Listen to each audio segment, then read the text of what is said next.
I was saved by God to make America great again.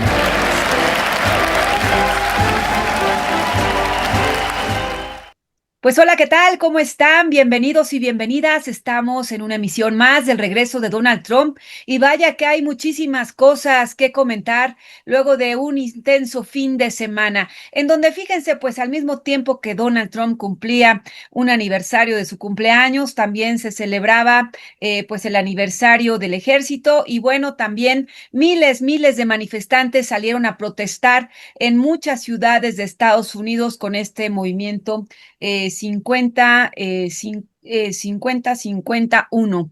Y bueno, ¿qué quiere decir? 50 ciudades, eh, 50 protestas, 50 ciudades, un movimiento. Y bueno, pues así comenzamos esta tarde con el regreso de Donald Trump y está con nosotros Patti Escamilla. Patti Escamilla Harm, quien es pues investigadora, ella es profesora en Washington y también es analista y actualmente pues es colaboradora en en varios lugares, pues es asesora en varios lugares. Y bueno, también está con nosotros, bienvenida Patti, gracias por estar con nosotros. Gracias. Y bueno, también está con nosotros Oscar García Rojas. Oscar, pues es analista, es economista del CIDE, el Centro de Investigación y Docencia Económicas. Oscar también ya ha estado con nosotros en el programa y bueno, pues él pues ha analizado también muy de cerca toda la parte económica y las decisiones que lleva Donald Trump, pues no solo a Estados Unidos, sino también a muchas partes del mundo, entre ellos pues a México. Pues bienvenidos, bienvenidas y gracias por estar aquí con nosotros y gracias a todos ustedes por seguirnos como siempre. Y bueno, pues vamos a hablar de todo esto que pasó el fin de semana, pues un fin de semana en donde pues las fuerzas ciudadanas ya salieron a las calles y fue impresionante ver todo esto, pero también hay que decir, por ejemplo, hubo una persona que murió en una de estas manifestaciones. Días antes, pues había ocurrido un asesinato un poco extraño, bueno, dos asesinatos a a dos asambleístas, más bien dos miembros del Partido Demócrata, también con sus parejas, y fueron asesinatos pues muy extraños, en condiciones muy extrañas, como para, un poco como para, podríamos pensarlo, perdón, para meter un poco de miedo o de algo así, pero bueno, los manifestantes salieron a las calles, dijeron no tenemos miedo y pues fue impresionante ver todas estas marchas y todo esto que pasó. ¿Qué nos dices, Patti? ¿Qué nos dicen, qué nos dices, Oscar? ¿Qué nos dicen de todo esto que vimos el fin de semana? Pues una multitud que se rebela contra las políticas de Donald Trump.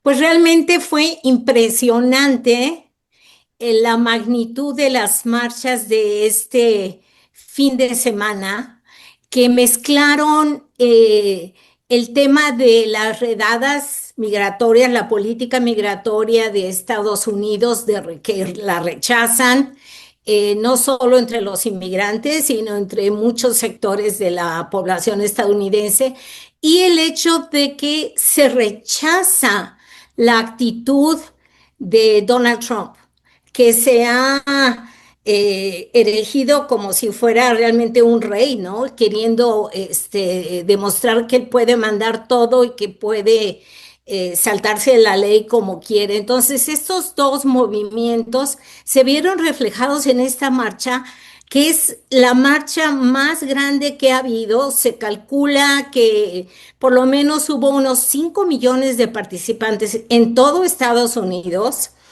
que fueron realmente impresionantes. Yo participé, creo que fue en 2017, en una marcha en Washington, creo que fue la marcha de las mujeres y que era, bueno, se veía, pero como que no había nada igual, y sin embargo, estas son muchísimo más, han sido mucho más grandes y mucho más significativas.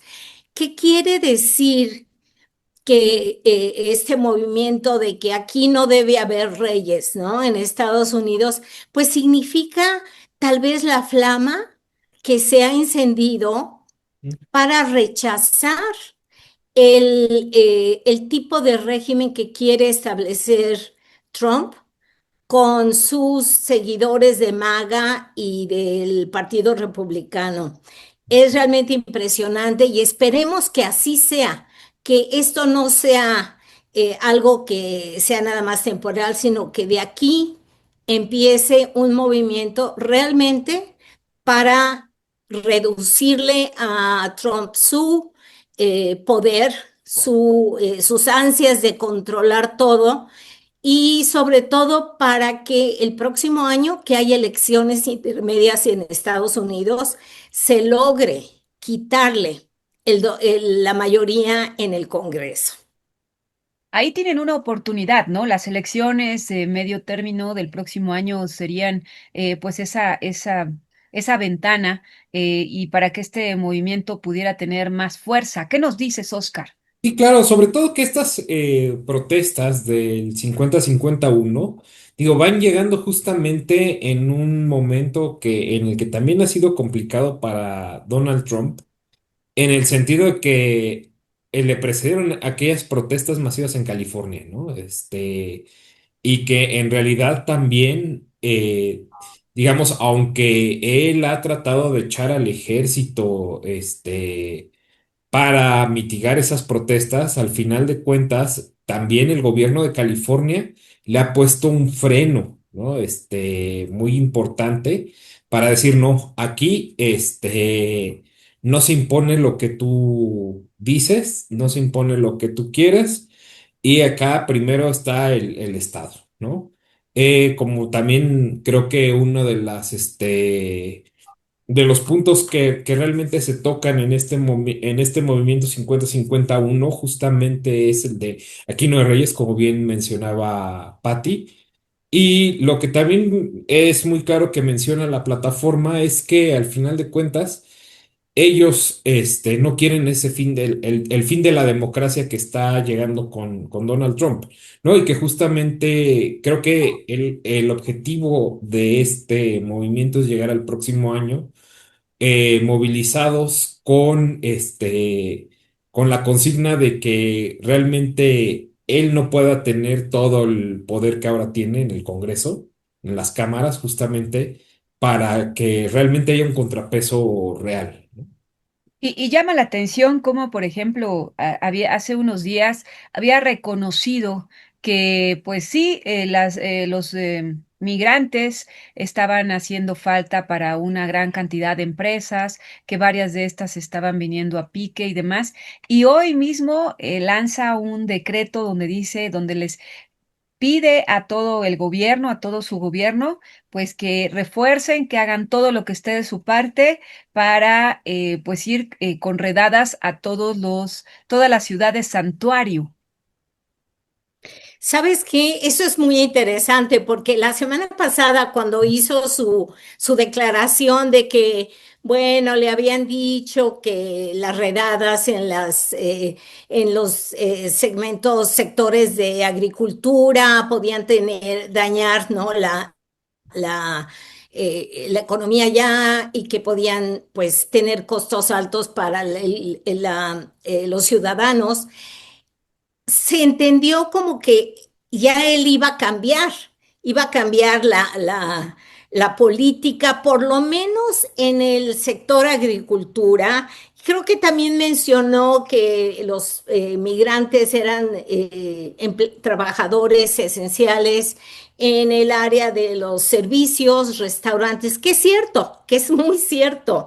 También son vitales en la industria de la construcción. Todas esas industrias las sirven los inmigrantes, muchos de los cuales son irregulares o indocumentados, como se les llama. 42% de los trabajadores de la agricultura son trabajadores que no tienen permiso para trabajar o para vivir en Estados Unidos. Es una es un segmento enorme del distrito del segmento de la agricultura. Pero lo dijo, pero no pasó de ahí, fue una declaración. Y todo el mundo ya decía, no, sí, ahora sí ya se va a respetar. Sin embargo, hoy hizo unas declaraciones fuertísimas, fuertísimas, muy duras. eh, Señalando nuevamente que las redadas masivas van.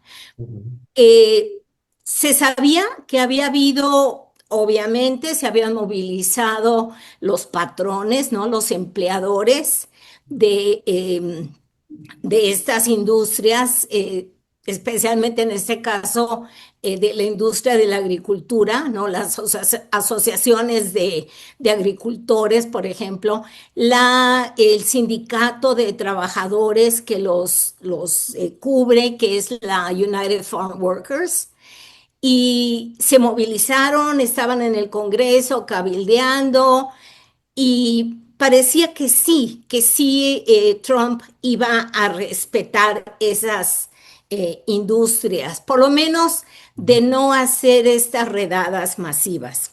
Sin embargo, hoy, bueno, y aún después de que él hizo esas declaraciones, sus secretarios, por ejemplo, de la de Agricultura, secretaria de Seguridad Interna, el secretario, bueno, el SAR de la frontera, seguían insistiendo en que las redadas van y van a continuar. ¿Ok? Entonces, hoy vemos que ya cambió de opinión, lo que no debe de sorprendernos. Algo que característica a Trump es ese cambio de ujú. opinión. Como Cada digo una ratito cosa, digo dice una otra. cosa y al Bien. ratito se raja. Entonces, pues en ese estamos, es el episodio de hoy en la mañana. Veremos qué pasa, vamos a estar pendientes de lo que pasa en la reunión del G7 en Canadá, lo que va a decir Trump, lo que va a decir Claudia Sheinbaum, la presidenta de México, pero sí, sin duda, no se puede cerrar la serie de las redadas masivas ni en California, ni en Texas, ni en otros estados, por ejemplo, Chicago, Nueva York. en Chicago, en los estados del medio oeste, Ujú, como Iowa, por ejemplo, eh, no es tanto la mano de obra indocumentada, no es tanto en la agricultura, sino, por ejemplo, en las empacadoras de carne. Son esenciales. Esa industria no podría existir si no hubiera estos trabajadores latinos, mexicanos. ujú, Y ya en una ocasión se prácticamente desapareció esa industria por falta de trabajadores y se renació gracias a que empezaron a llegar migrantes latinoamericanos y mexicanos, la mayoría sin documentos. Así que bueno, vamos a ver qué pasa. No las redadas, sobre todo en los estados gobernados por demócratas. Es lo que ya dijo Trump. Nos vamos a ir tras esos estados. Bueno, su declaración se me hizo así simplemente tan, tan vil, tan malévola y tan mentirosa, tan falsa, ¿no? Porque dice que es en esos estados donde los demócratas sustentan todo su poder en los inmigrantes indocumentados, que son su base, que son los que contribuyen al fraude electoral, a su fraude en los programas sociales, que son los que están abusando los programas sociales. Y bueno, ya ni les sigo, pero terrible, terrible. Pero fíjate cómo, o sea, dice esa parte, o sea, dice eso cuando pues es una vil mentira porque, pues en primera, no necesariamente los migrantes son la base del Partido Demócrata y en dado Claro, caso, una gran cantidad de migrantes votaron por el mismo Trump. Y bueno, los demócratas, o sea, ya son dos fuerzas que están hace muchos años y pues muchos estadounidenses que no son ni siquiera emigrantes, pues van con demócratas, con republicanos, ¿no? Entonces, esto, pero es una decisión pues meramente política, o sea, porque van por esos estados, ¿no? Eso es lo que quiere, ¿no? Y bueno, Oscar, ¿cómo ves de que con toda esta pues esta situación, este clima de tensión, aunado a lo que se vive también con los ataques entre Israel e Irán, y bueno, la Franja de Gaza y todo esto que está, pues todo este clima de tensión y el G7 y Bueno, pues la guerra arancelaria. bueno, pues justamente el G7, esta reunión del G7 llega de forma pues muy accidentada, ¿no?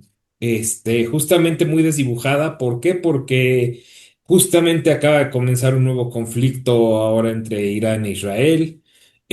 Donald Trump dijo que o prometió que iba a mediar y a parar los conflictos de Israel con Gaza y de Ucrania con Rusia, ¿no? Cosa que además de que no ha hecho, como cierto político mexicano dijo alguna vez que en 15 minutos resolvía lo de los zapatistas, este, pues al final de cuentas también dentro de la esfera internacional pues está perdiendo, ¿no? Está desdibujando ese papel de guardián del mundo, ¿no? Llega a la cumbre del G7 justamente con un nivel de desconfianza muy alto, justamente entre los habitantes de todos estos países, excluyendo Estados Unidos donde básicamente el- la media del 73% de los habitantes básicamente de Alemania, Francia, Canadá, Italia, Reino Unido y Japón, básicamente están diciendo que no confían o que no hará nada bueno en temas de geopolítica y economía mundial, ¿no? Que realmente no va a ser un buen papel en esta reunión del G7. Y pues bueno, aunado a ello, pues bueno, dentro de los invitados, además de Claudia Sheinbaum, justamente que también tiene una agenda, digamos, muy precisa para conversar con Donald Trump, pues también va Zelensky, ¿no? Zelensky va invitado a la reunión del G7, donde también básicamente busca acercarse, ¿no? También a los líderes de la cumbre y digamos, buscar apoyos y rearmamento, y sobre todo temas Rearmarse, sí. de rearmamento, ¿no? Para Ucrania, ¿no? Pero bueno, son dos Ujú. conflictos que tienen al mundo, pues sí, un poco Sí, o bastante preocupados tenso, bastante, sí, claro. porque hay involucradas armas nucleares, porque hay involucradas una serie de cosas, ¿no? Entonces, es una reunión, como dices, del G7 atropellada y también, pues, con un clima tenso, ¿no? Un clima Ujú. complicado. No sé, Sí, Pati, cómo no, y lo. sobre todo Sí, también complicado y tenso porque al final de cuentas también se ha peleado con todos los mandatarios, ¿no? Con los que va a asistir justamente a esta reunión, ¿no? sí, Claro, la reunión es en Canadá. Además es en Canadá para Aquí, empezar. a quien hace unos días todavía estaba amenazando con intervenir, con apropiarse del Ujú, estado de Canadá y quería convertirlo en el estado 51. Digo, si uno ve hace un ratito vi unas declaraciones de Trump que está ahí, Carney, el primer ministro, ujú, y le ves la cara. No es una cara que de gusto de ujú, recibir al líder del hasta ahora país más poderoso del mundo, ¿no? ujú, Entonces, por ejemplo, el hecho de que Claudia esté ahí, a mí me parece que fue una medida muy acertada, ujú, tanto del primer ministro canadiense como de Claudia, de aceptar de ver a Trump en ese ambiente que no es en la Casa Blanca, que no es en Washington, donde Trump ya sabemos que acostumbra a hacer sus numeritos, ¿no? Como el que hizo con Zelensky en la oficina oval.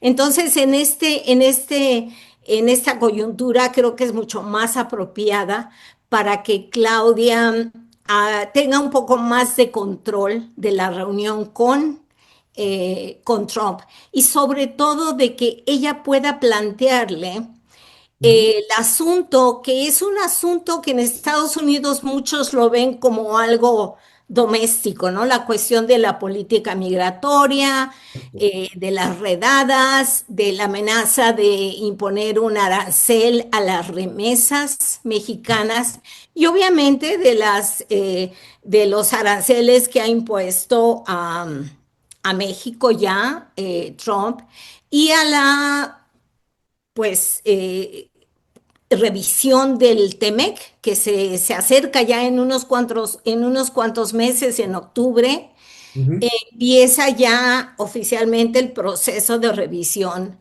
del Tratado de Libre Comercio entre Estados Unidos, México y Canadá. Entonces, es apropiado que Claudia esté allá y es creo que uno de los eh, ambientes más optimistas para esta reunión. Recordemos que esto que acaba de suceder en Los Ángeles, estas redadas, el desplegar a la Guardia Nacional, a los Marines, que son soldados de la Marina de Estados Unidos, sin la autorización del gobernador Newsom, que es eh, digamos, no es lo que se acostumbra según la ley.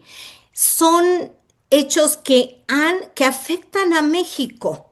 Sí, sucedieron en California, sucedieron localmente en Los Ángeles, pero es uno de los asuntos que caracteriza a la agenda de Estados Unidos y México. Ujú. Son asuntos que casi todos afectan, o sea, son domésticos, pero tienen implicaciones internacionales para México, o al revés, son internacionales, pero tienen implicaciones domésticas. En este caso, el asunto de Los Ángeles involucra a la población de origen mexicano en Estados Unidos. Casi 40 millones de personas, de pobladores de Estados Unidos, son de origen mexicano. Unos 11 son de nacidos en México. O sea, son nuestros ciudadanos. No hay que olvidar que Estados Unidos por menos ha invadido países. ¿No? Por ejemplo, la Ahí invasión está de el Granada punto. fue justificada porque era para proteger a unos ciudadanos, unos estudiantes de la Escuela de Medicina que estudiaban en Granada. Entonces, es un asunto, sí, doméstico, pero al mismo tiempo es un asunto que tiene implicaciones Ujú. serias para México. Claro. Y ese es un asunto que yo espero que Claudia trate con Trump. Claro, y se Otro, supone que sí, justamente está, dentro de la agenda que lleva Claudia Sheinbaum es justamente migración y seguridad regional, ¿no? Justamente por todos estos temas, lo De que bien menciona aranceles. la Ajá. doctora Patricia, sí, exactamente, ¿no? De que no es cosa menor lo de las protestas, que claro, que, y redadas en el estado de California que repercuten a tantos, tanta población mexicana. Recordemos que el estado de California tiene la segunda población de mexicanos más grande después de la Ciudad de México y zona metropolitana. Y después de ello, además, justamente la política arancelaria, ¿no? Negociaciones sobre comercio y aranceles, ¿no? Que son los temas, digamos, más importantes para México sobre, digamos, una gama de 7 grandes temas que se tratarán en esta cumbre, ¿no? Y bueno, justamente en esta parte, como dice Patty, pues es el pretexto para intervenir.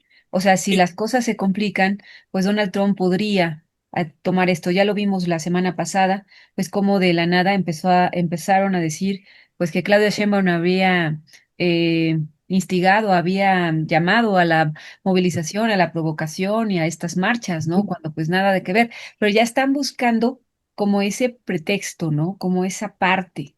Sí, claro, y pues bueno, muchos le están apostando a que Donald Trump, pues al final de la cumbre terminara haciendo otro taco, ¿no?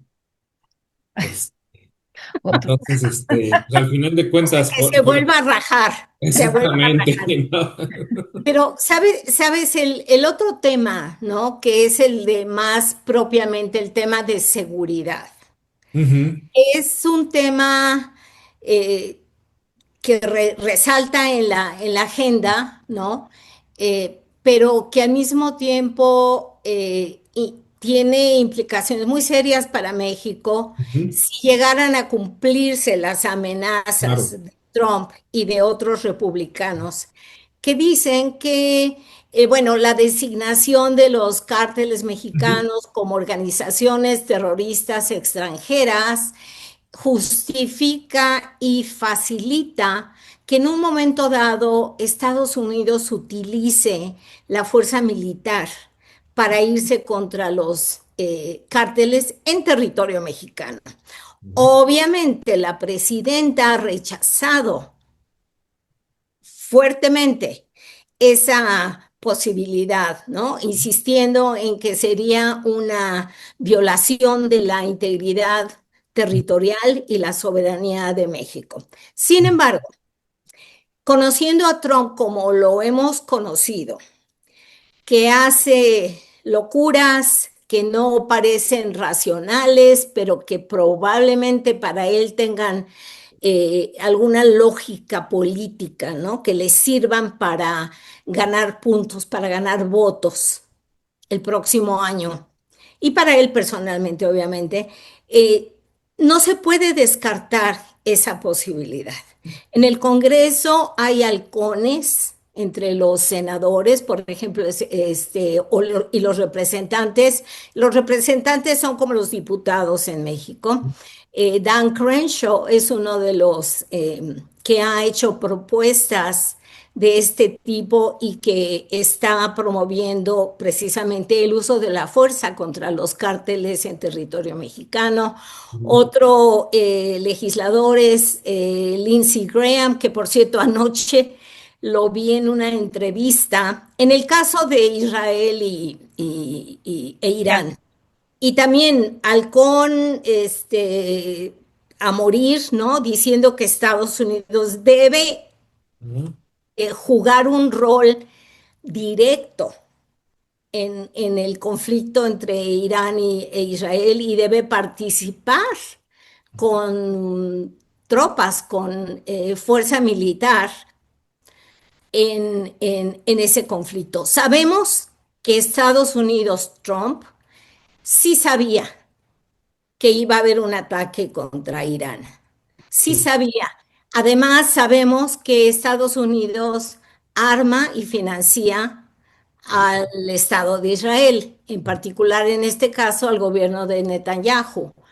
Entonces, aquí está ese, digamos, ese debate entre los mismos republicanos, que todos están a favor de Israel, sin duda, ujú, pero que están entre si Estados Unidos debe de meterse directamente, mandar eh, participación directa o debe de seguir negociando. Pero también sabemos que la negociación solo le da a Irán una opción. O te comprometes a no desarrollar armas nucleares Al desarme, ajá. al desarme, claro.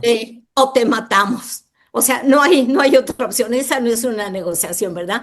Pero bueno, volviendo al caso de México, sí sabemos que eh, debemos de considerar un escenario en el que estos halcones pudieran decidir lanzar un ataque contra, por ejemplo, con drones armados para contra lo que ellos creen que son el cartel, ¿no? Ellos hablan del cartel como si fuera uno, Ujú, nada más, ¿no? Y que tiene un cuartel y que está ahí el cuartel y el cartel, ¿no? Como No si saben fuera un que grupo son. terrorista ya conformado, Y ¿no? que sí, tuvieran claro. un solo jefe, ¿no? Entonces, eso creo yo que es una preocupación que no se debe descartar, y que va a figurar en la agenda de la presidenta Sheinbaum en Canadá. Oscar, ¿qué nos dices? Porque, bueno, pues tomando en cuenta este posicionamiento que por una parte ha sido criticado, ¿no? Que la oposición ha criticado a Claudia Sheinbaum porque por no dejar que Estados Unidos intervenga, pero es que ¿cómo vamos a dejar No, de bueno, por intervenir? O supuesto, sea, eso es una interviene con esto y aberración. se mete a la cocina, ¿no? O sea, No, ya no claro, lo digo, sacamos. no, sí, claro, o sea, totalmente, eso es una aberración, ¿no? A ver, pasa que no puede uno tomar una posición entreguista y decir, bueno, es que yo no puedo con la lucha contra el cártel, bienvenidos, ¿no? O sea, no es tan simple como ello. Sin embargo, es lo que la oposición quisiera y dos, también lo que se desea por parte de la política de Trump, ¿no? Ya sabemos, o creo que lo que hemos más o menos diagnosticado de cómo es el funcionamiento de la política de Trump es yo quiero resultados inmediatos. Ujú. No me importa los atropellos que cometa,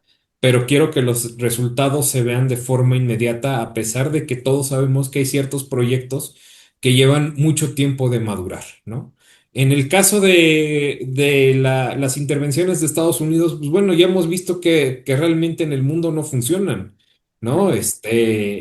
Más bien van y destruyen realmente civilizaciones, no es que las ayuden realmente a mejorar en aquellos países donde realmente se han metido militarmente a tratar de derrocar a algún dictador, a tratar, por ejemplo, en Afganistán de sacar al talibán, ¿no? En realidad solamente han terminado por fracturar más a la sociedad, ¿no? Y Destruyen, justamente saquean. exactamente, ¿no? Y entonces no quiere decir que justamente por haber sido catalogados los cárteles como grupos terroristas internacionales, la política que pueda hacer Estados Unidos sobre intromisión, de efectivos militares al país sea realmente adecuada por la razón anterior y también por lo mismo, por un tema de soberanía, ¿no?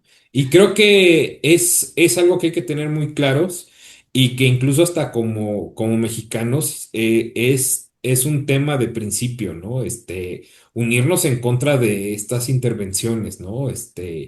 Y que justamente, pero claro, o sea, al final de cuentas, las voces que realmente abogan por lo contrario, es porque al final de cuentas también, ¿no? Vale decirlo así, son entreguistas, ¿no? O sea, en realidad ellos quisieran ver más bien a México como el Estado 51, ¿no? Y que al final de cuentas, pues, dijimos, la triste realidad es que Trump quiere a Canadá como el Estado 51, ¿no? No a México, ¿no? Entonces, considero yo que ese es más bien el gran deseo de ellos, pero que tampoco, creo que es por esa vía incluso, ¿no?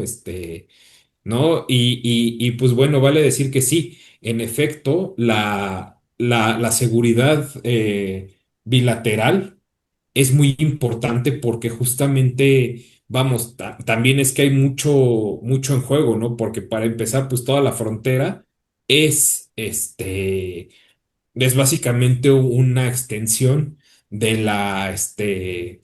de las empresas norteamericanas, ¿no? Porque, pues, vamos, ahí está la maquila. Entonces, claro, como también justamente hay que tener una fuente de seguridad para que haya desarrollo, pero también, o sea, sin desarrollo no hay seguridad, ¿no? Sí, Entonces, hay que estar jugando justamente con con esas variables y claro, es un tema muy delicado, ¿no? sí, porque el hecho que haya, que se respete la soberanía, que no no intervención, bueno, no quiere decir que los cárteles sigan haciendo de las suyas, no quiere decir que pues si siga la cantidad de tráfico de drogas que hay, no, o sea, sí que se ponga orden, pero lo puede poner el mismo gobierno mexicano si quiere, o sea, si Claro, quiere lo Pero puede poner. ¿sabes qué? ¿Sabes qué, Berta? El problema con la cuestión el problema de las drogas de Estados Unidos y de México es que Estados Unidos no hace su parte. Exacto, O sí. sea, ujú, Estados Unidos tiene desde 1970-71 del gobierno de Nixon que se decidió por razones políticas que se iba a priorizar el combate a la oferta de drogas externa. O sea, vamos a enfocarnos a presentar como el gran problema de las drogas de Estados Unidos, un problema que es externo, que es de afuera. De afuera es donde nos están imponiendo este problema. No es un problema interno, según la narrativa, ¿no? Entonces se dedicaron a exigirle a Colombia, por ejemplo, primero, ¿no? Ujú. Que frenara la producción de cocaína y el narcotráfico de la coca. Finalmente lograron cerrar lo que son las rutas de esa época. La cocaína se iba por el Caribe y entraba por Miami. Ujú. Tú eres muy joven, Berta, pero había un programa que se llamaba Miami Vice, que era precisamente de Miami como la capital de las drogas y de los narcotraficantes. Entonces cerraron esas rutas. Entonces, pues, ¿qué pasó? La demanda seguía. La calidad de Estados Unidos como el país, como el mercado negro de las drogas más lucrativo del mundo, persistía en Estados Unidos y el consumo persistía, había igual una demanda de drogas. Entonces, las drogas se cambian los narcotraficantes cambian de ruta y entonces cuando empiezan a mandarlas a través del territorio mexicano y a través de la frontera. Y así es el cuento de nunca acabar. Entonces, Estados Unidos exige que México frene el narcotráfico, acabe con la producción, por ejemplo, ahorita es el fentanilo, ¿no? Que ya no haya narcotraficantes mexicanos, cárteles, pero Estados Unidos sigue siendo igual, la demanda es exactamente la misma. La distribución y la venta de drogas en Estados Unidos no ha cambiado. Son ellos, los mismos estadounidenses, los que están manejando o los que El están negocio. implementando el Ujú. negocio de las drogas en Estados Unidos. Entonces a nosotros nos exigen no solo eso, sino que aparte están armando a los cárteles mexicanos para que no sea posible que las fuerzas de seguridad mexicanas puedan abatirlos en términos de poder, ¿no? Que Claro. puedan derrotarlos y que empecemos a poner orden de nuestra parte. Sin duda, eh, esperemos que la reforma del Poder Judicial contribuya a una mejor eh, eh, judicialización de los casos de narcotraficantes, etcétera. Lo que está haciendo el gobierno de Sheinbaum actualmente, enfocándose en usar la inteligencia Ujú. en lugar de usar la fuerza de las balas y en enfatizar, priorizar el uso de la inteligencia financiera Ujú. para poder reducirles digamos, que no puedan ellos hacer uso de esas ganancias del mercado, de la venta de drogas en Estados Unidos. Es una forma de reducirles su poder. Ujú. Pero mientras Estados Unidos no haga lo que tiene que hacer de su lado, va a ser el cuento de nunca acabar.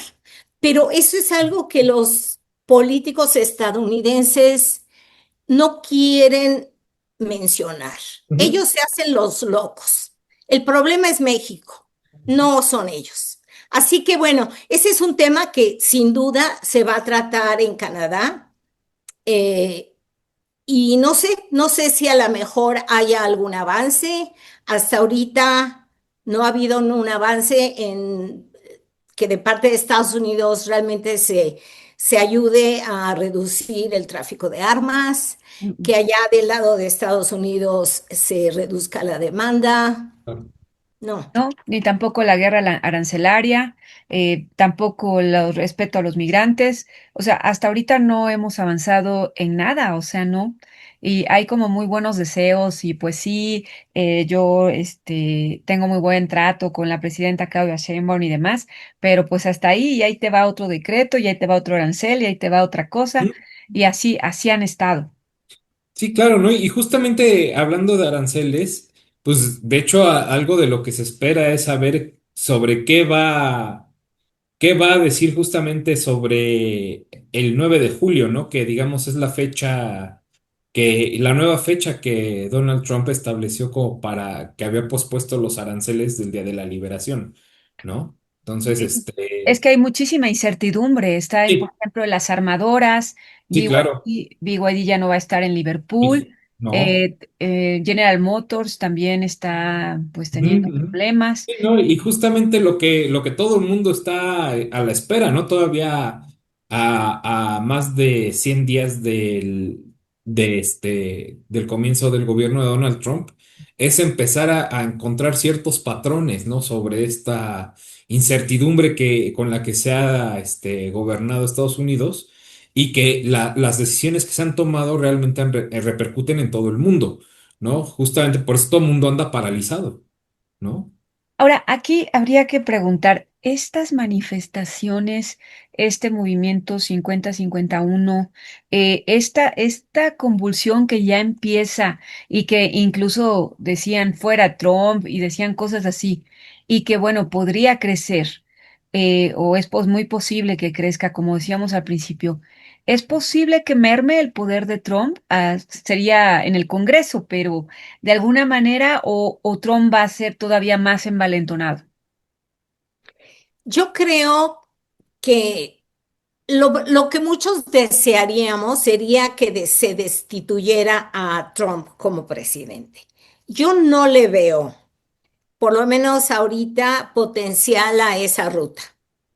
Lo que sí puede ser es que vaya perdiendo apoyo conforme, y eso a lo mejor Oscar nos puede platicar un poco más,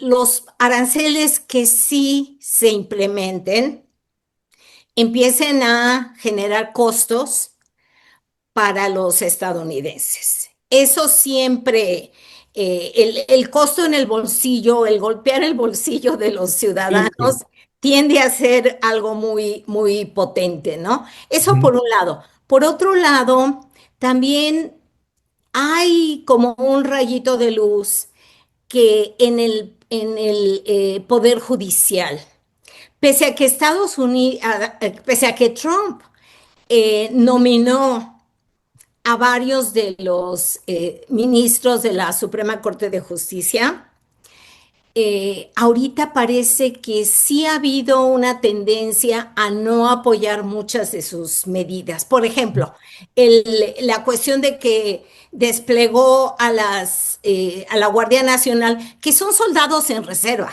O sea, son militares, ¿no? Pero están en reserva, ya no son activos y ujú, entonces juegan el papel de Guardia Nacional. Pero también desplegó a los marinos, ¿no? Entonces, en ese sentido, ha habido ahorita algo digamos, han dicho primero, las cortes más bajas dijeron que no era legal que él lo hiciera. ujú, La Corte de Apelaciones dijo, bueno, que había que revisarlo y a lo mejor sí, que estaba ahí pendiente, por lo pronto sí podía Trump. Se llama federalizar a la Guardia Nacional, ¿no? A las Fuerzas Armadas.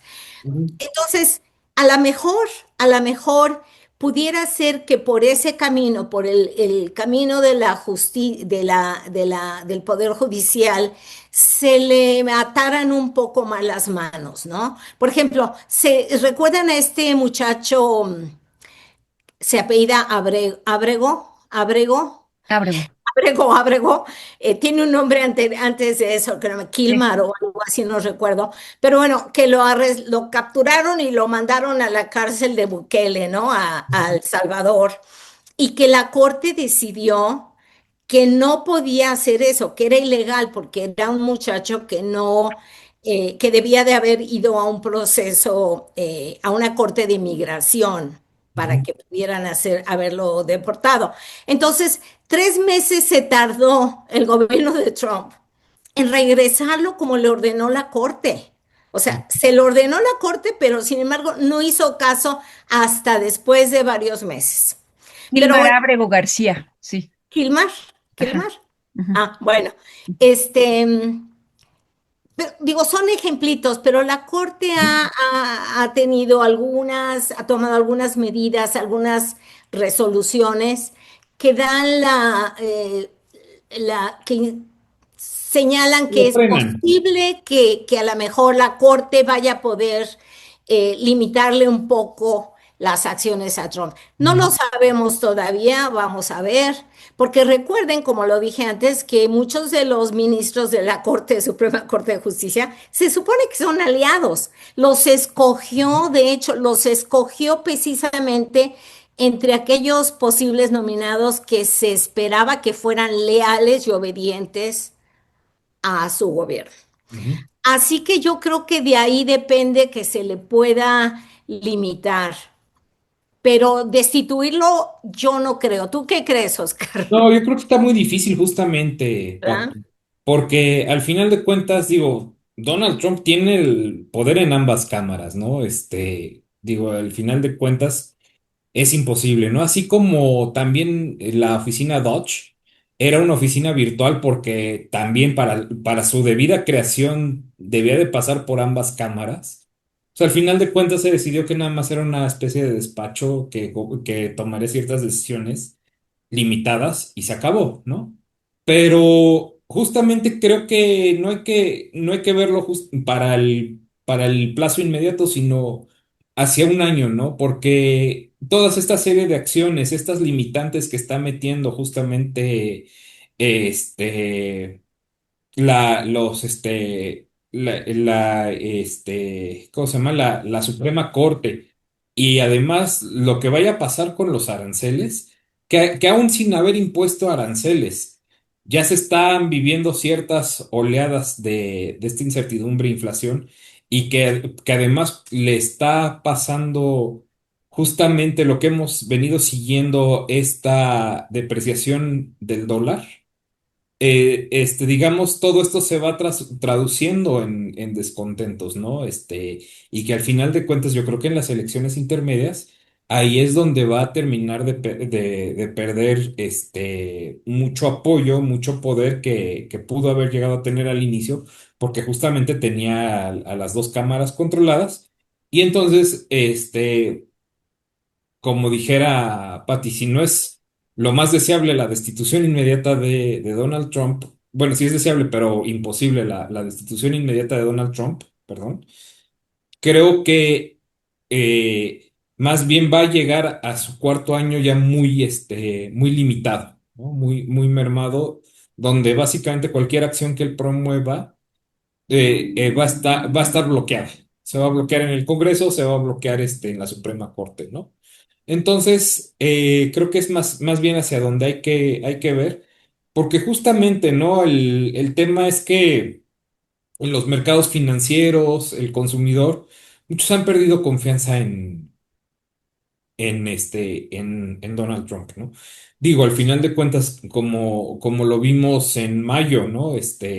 Va y hace la promesa de doblar los aranceles al acero y al aluminio en una planta de U.S. Steel, ¿no? En Pensilvania, justamente hablándole a esos obreros que habían votado por él, ¿no? Y en esa franja donde justamente había prometido regresar empleos, ¿no? Y digámoslo así, es una medida que probablemente pudo haber funcionado, sí, pero digámoslo también, ¿no? En el caso de México, en el caso del acero, México importa más acero de Estados Unidos que lo que nosotros le exportamos, ¿no?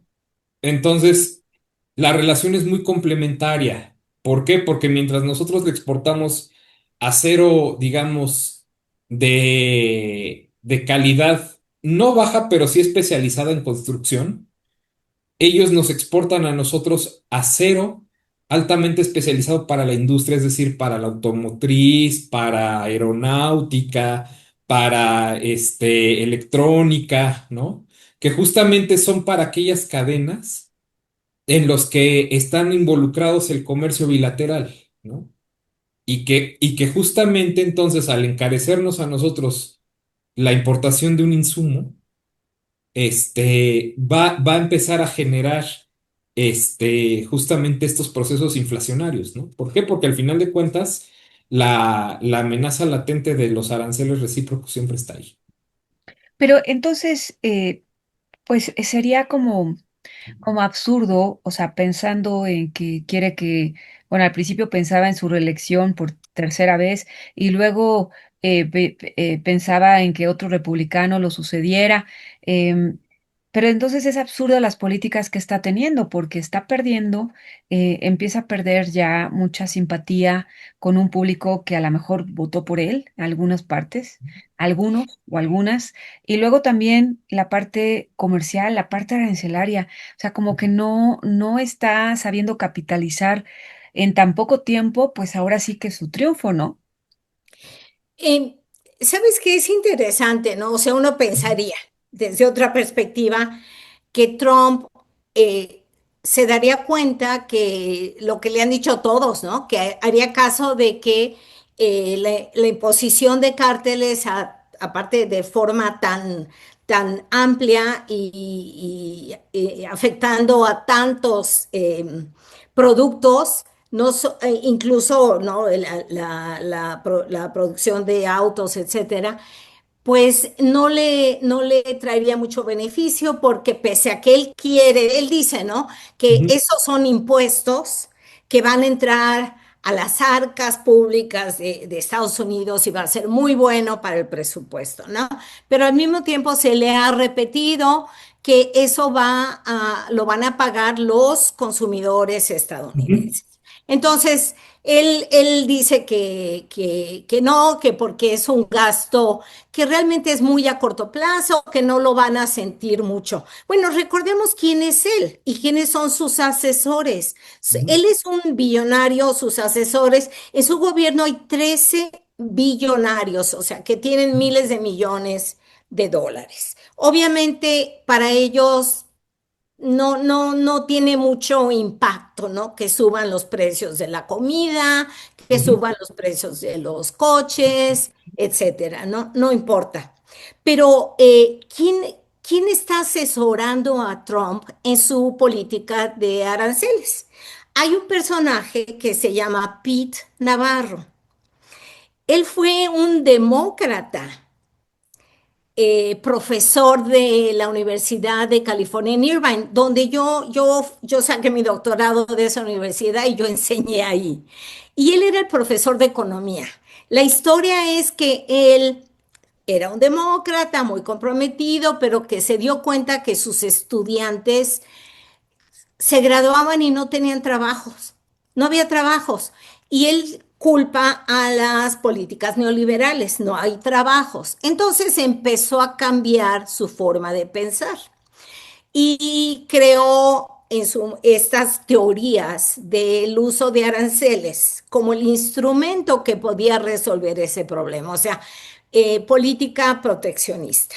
Y eventualmente escribió un libro que dicen que Trump lo leyó. Yo dudo mucho que Trump haya leído un libro, porque no se le da, pero sí que alguien le comentó, le platicó. Entonces él se puso en contacto con Pete Navarro y Pete Navarro lo empezó a asesorar. Y ahora es el principal asesor de Trump en términos de políticas arancelarias. Y él dice que que sí va a haber puede haber unos costos, pero que no es nada de preocupación. O sea, lo mismo que dice Trump, es algo que va a pasar, que no va a durar siempre y que, bueno, no va a tener un gran impacto. Así que Trump eh, Escucha. Escucha. escucha Sí. a una de las pocas personas que escucha es a Pete Navarro en el tema de aranceles. Ujú, Ahora, por otro lado, me parece importante resaltar que hablamos de la destitución de Trump como si eso significaría el fin de lo que él trata de implantar en Estados Unidos, el tipo de régimen autoritario, proteccionista, anti-inmigrante, eh, anti-igualdad. O sea, no, no creo que ese va a ser el fin, No, porque es la porque derecha. Ujú. Y que además también es parte de lo que se está viendo en otras partes del mundo, ¿no? Exacto. Justamente. sí, pero aparte hay un grupo de asesores Ujú, detrás de estas políticas ujú, que escribieron y están difundiendo un protocolo para establecer este tipo de régimen en Estados Unidos. Es lo que se llama el Proyecto 2025, que se elaboró en la Fundación Heritage, un centro de pensamiento muy influyente en el Partido Republicano que está ubicado en la ciudad de Washington, D.C., ¿no? Que sería la Entonces, derecha radical, ¿no? La derecha radical. sí, es la derecha radical y ellos tienen ujú, este plan a largo plazo. O ujú. sea que si Trump llegara, digamos, se fuera a destituir a Trump o simplemente a los 4 años ya se va, ¿no? No quiere decir que eso vaya a acabar con Que se este acabe la agenda. movimiento de MAGA o la agenda Ujú, del Proyecto 2025. ujú, El vicepresidente Vance ujú. se dice que ahorita pues es muy obediente a Trump, que hace lo que se le dice, que no juega un papel realmente de liderazgo, que lo único que hace es ser el eco o el representante de Trump, ¿no? Pero también se habla de él como un posible heredero del Sí. movimiento de MAGA. O sea que esto no va a terminar si desaparece Trump.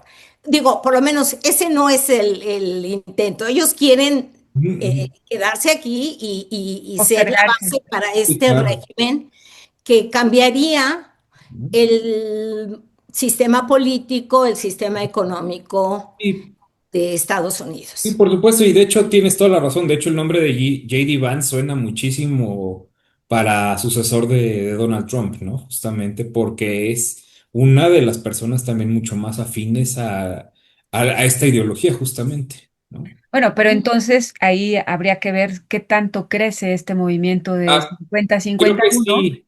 y qué tanto volvería a ser un contrapeso para esta derecha radical, ¿no? Para los próximos años.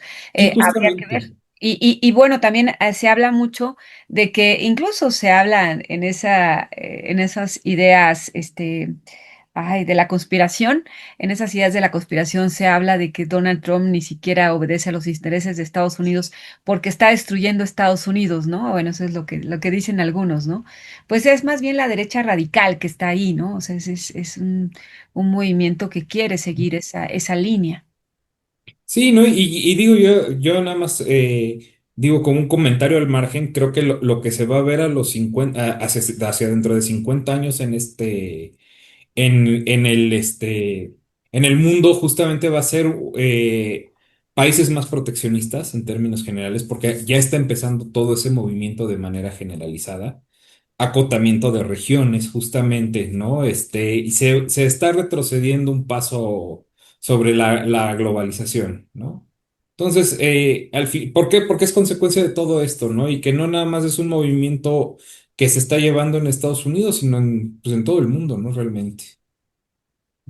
Sí, pues ya para cerrar, bueno, pues habrá que ver entonces pues lo que pasa en estos días en la agenda del G7, lo que logre la presidenta Claudia Sheinbaum, pues de alguna manera negociar con Estados Unidos y también pues las reuniones y relaciones que tenga con otros países, que sin Ujú, duda está pendiente el fortalecimiento de la agenda con América Latina y bueno, ujú. aunque esto no es necesariamente del G7, sino es otra agenda aparte, pero está también, pues, cómo México aún está en lugar estratégico de la geopolítica que le tocó vivir, que nos tocó vivir, bueno, pues cómo se van a dar estas relaciones en los próximos años, o por lo menos con el gobierno de Donald Trump y del lado de nosotros con la presidenta Claudia Sheinbaum, ¿no? Habrá que ver cómo se van a dar estas cosas, pero sin duda, pues como ya lo mencionaron, el tema, uno de los temas centrales, pues es la política arancelaria, que es lo que todo el mundo está esperando, ¿no? Esta incertidumbre que está teniendo a las naciones en vilo, a los inversionistas, a los empresarios, empresarias, pues para poder avanzar, ¿no? Ujú. Exactamente. Exactamente, ¿no? Hay que encontrarle la regularidad a estos patrones de incertidumbre, ¿no? Porque si todo el mundo está paralizado todavía. Sí. Oye, Oscar, una Dime, pregunta. Pati. Tú que eres economista. Mm. ¿Qué tan fácil o difícil sería para México meter reversa y empezar a diversificar sus mercados y reducir la dependencia con Estados Unidos? Pues mira, Pati, sinceramente es un deseo muy profundo que yo tengo. ¿Por qué? Porque al final de cuentas, uno, las exportaciones de México hacia Estados Unidos son del 84%. O sea, es brutal, ¿no? La concentración de exportaciones que tiene México con Estados Unidos. Además, son exportaciones intrafirma, son exportaciones de maquila, ¿no? Y en realidad, ¿eso qué quiere decir? Digamos, desde los años 60 que está el programa Maquila, pero acentuado justamente por el Telecante MEC, en realidad no ha traído ningún beneficio real para México, ¿no? Más que generar una especie de exportación de mano de obra barata sin salir del territorio mexicano, ¿no? Por un lado. Dos, el gran tema de México es que es un enclave, ¿no? México es un enclave que, que todo mundo, digamos, aprovecha para llegar a Estados Unidos. Entonces, lo triste de México justamente es que es muy difícil que pueda diversificar sus mercados, porque en realidad yo, así como lo veo, estamos muy lejos de Europa, estamos muy lejos de Asia, pero estamos muy cerca de Estados Unidos. En realidad, entonces, Y muy lejos de Dios. y muy lejos de También, Dios, ¿no? Pero también, como también hemos dicho en otros lugares, ¿cómo se llama? Estamos muy norteados y poco orientados, exacto. ¿no? ¿Por qué? Porque vemos mucho Estados Unidos y esta gran, digamos, ¿cómo se llama? Concentración que hemos generado desde, pues, desde creo que época de Venustiano Carranza, ¿no? Incluso, o sea, ya más o menos vamos como para 100 años de justamente esta gran dependencia estadounidense. Y, pues bueno, al final de cuentas, tenemos esta relación muy íntima con Estados Unidos, lo cual nos hace que sea muy poco factible despegarnos de esta diversificación, de esta concentración. Pero eso no implica que también podamos ver a Asia justamente como una fuente de diversificación para el sur, ¿no? Porque al final de cuentas, lo que sí tenemos, que es muy real, a comparación del resto de Sudamérica, a excepción de Brasil, es una mano de obra ya, digamos, madura, ¿no? Cosa que el resto de América Latina no tiene, ¿no? Una manufactura muy madura, que gracias, digamos, de los beneficios que sí nos ha dejado esta relación con Estados Unidos ha sido ser una economía manufacturera, no agrícola, ¿no? Pero Mm. ahí Entonces, retomando la pregunta de Patti, nada más para ujú, contestar un poco, ujú, ujú. ¿qué tan difícil sería concentrarnos en nuestras propias capacidades para ser como más independientes? Dependientes, ¿no? Es que de hecho justamente es el gran problema, ¿no? Hoy yo creo que de los países en mayor incertidumbre por los vaivenes provocados por la economía estadounidense es que nos pega muy fuerte la incertidumbre porque dependemos de los mercados internacionales, ¿no? Y justamente creo que es momento también de empezar a generar un fortalecimiento del mercado interno, ¿no? Interno. Interno, porque de hecho justamente es lo que está haciendo Canadá. Canadá está volteando a ver a su mercado interno, ¿no?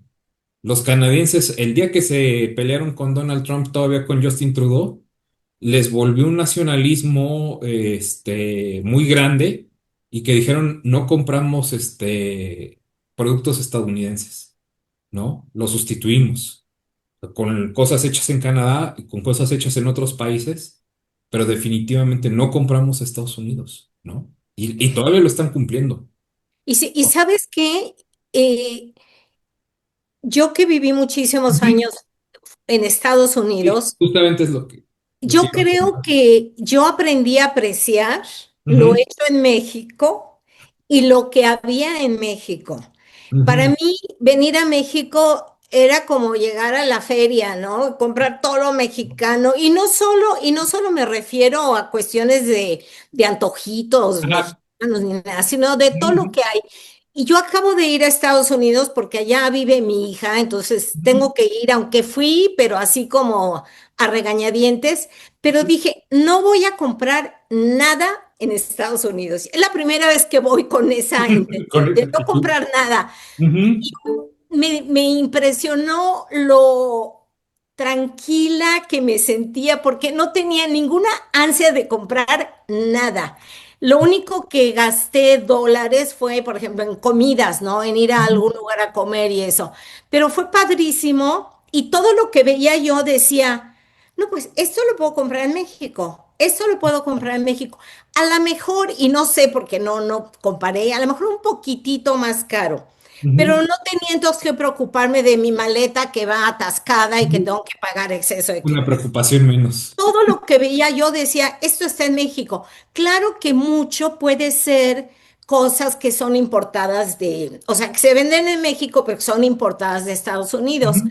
Pero antes de irme yo a vivir a Estados Unidos, pues, tenía todo aquí. En México hay de todo y Sí, tenemos cosas muy, muy buenas.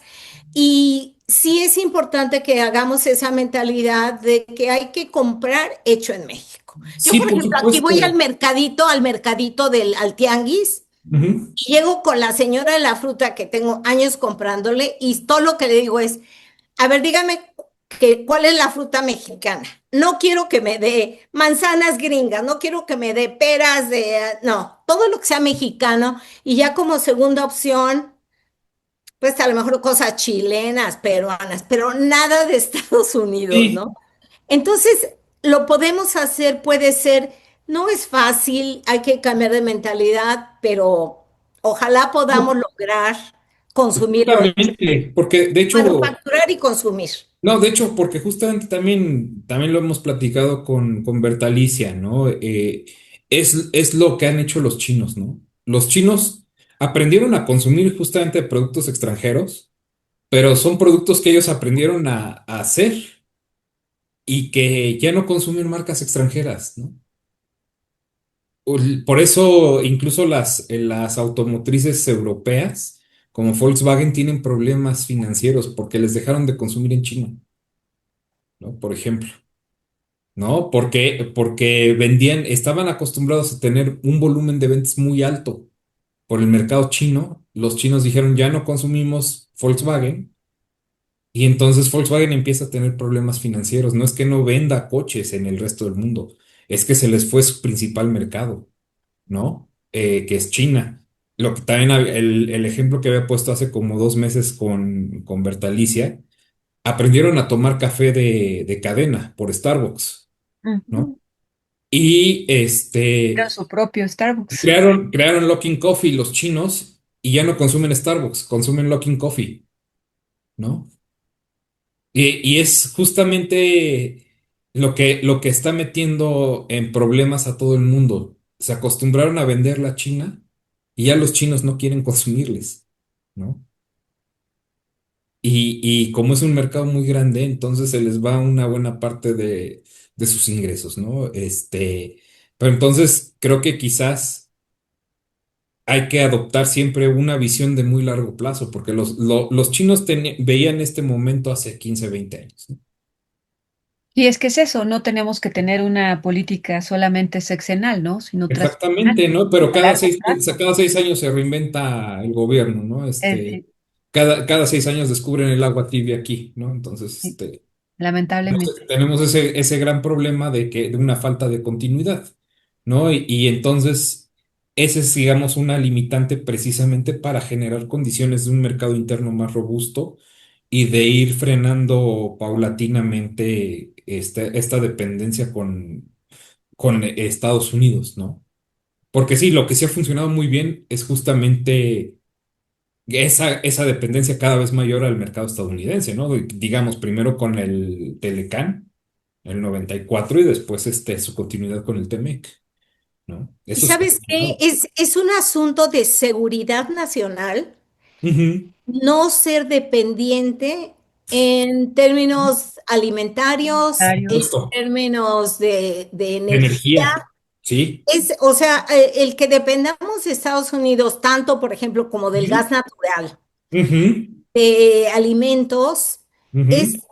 es una debilidad para nuestra seguridad, porque Por supuesto, ya lo vimos con Trump, cómo nos puede cerrar por la supuesto, la llave en llave. cualquier momento que se le antoje, Claro ¿no? que sí, sí, sí, sí, eso es un hecho, ¿no? O sea, hay que ser muy previsibles en esos temas porque no se pueden dejar justamente y a una visión de libre mercado, ¿no?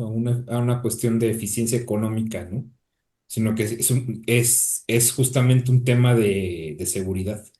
Y como dices, ¿no? En los próximos años cada vez las economías van a ser más proteccionistas, pues ya empecemos, ¿no? Entonces Ujú. empezamos por ver nuestra propia región, nuestro propio país, de que tengamos una economía más fuerte internamente, ¿no?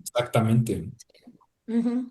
Pues muchísimas gracias, gracias como siempre, es muy interesante, me da mucho gusto haber conversado con ustedes y para la audiencia siempre sin duda es muy enriquecedor, pues tener a dos posturas pues diferentes, complementarias y bueno, pues que sumen a todo esto que es un análisis y que siempre tenemos que decir con pues lo que sucede con Donald Trump y ahora lo que está sucediendo también con ciudadanas y ciudadanos en Estados Unidos.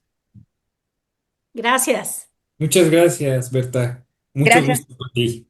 gracias Patti, gracias Oscar y bueno, pues nos vemos en la próxima. Soy Berta Alicia Galindo, esto es el regreso de Donald Trump. Hasta la próxima.